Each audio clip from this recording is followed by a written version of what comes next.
Hello and welcome to Texas Talkin, the only show in America where we say the quiet parts out loud and then ask why no one else is saying them louder. I'm your host, Shiloh Platts, spirit animal of the Texas right, triggering leftists for sport and trolling their enablers with an iconic cowboy hat. Now, let me ask you a simple question. Where are the Epstein files? Remember when we were told Pam Bondi, yes, that Pam Bondi, the former Florida Attorney General turned MAGA ride or die, was going to release the Epstein list? She went on national television excitedly announcing she had them on her desk. The whole swamp was shaking. You could practically hear the ice cubes rattling in the DC cocktail circuit. Finally, accountability. Truth, names, faces. But then, crickets. Pam Bondi made more noise on cable news than a malfunctioning leaf blower. But when it came time to deliver the goods, suddenly she vanished, faster than the cameras at Jeffrey Epstein's jail cell.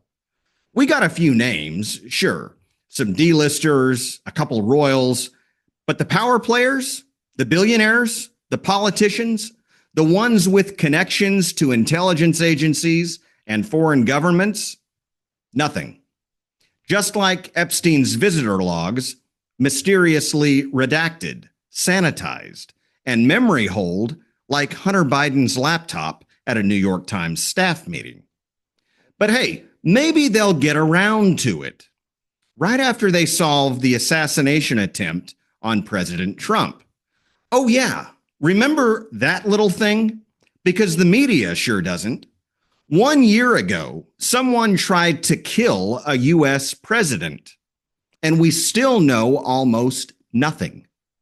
No motive, no manifesto, no juicy cable news breakdown, just the occasional headline that says, investigators are working on it. Working on what? Their tans? I mean, you could stab an endangered toad in your front yard, and the FBI would have 15 PowerPoints and a full psychological profile by dinner. But a shooter tries to take out Donald Trump in Pennsylvania, and the best we get is we're looking into it? Folks, if that had been Barack Obama or Joe Biden, CNN would have built an entire soundstage around the crime scene.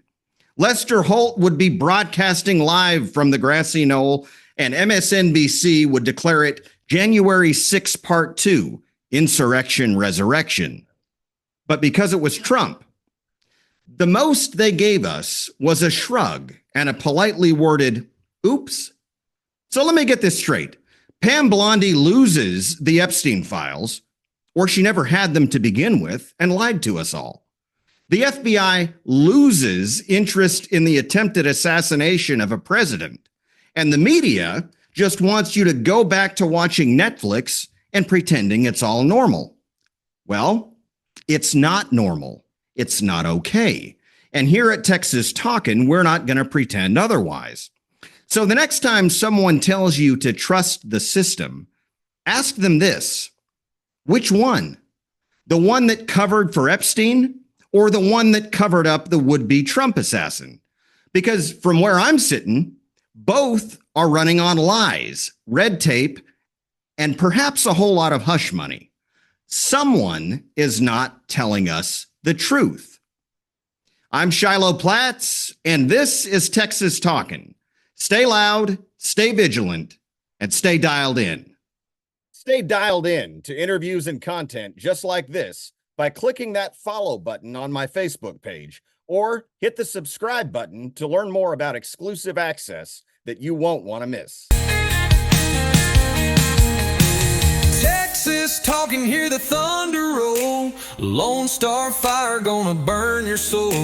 Truth and grit, yeah, we pay the toll. Texas Talkin', let the stories unfold.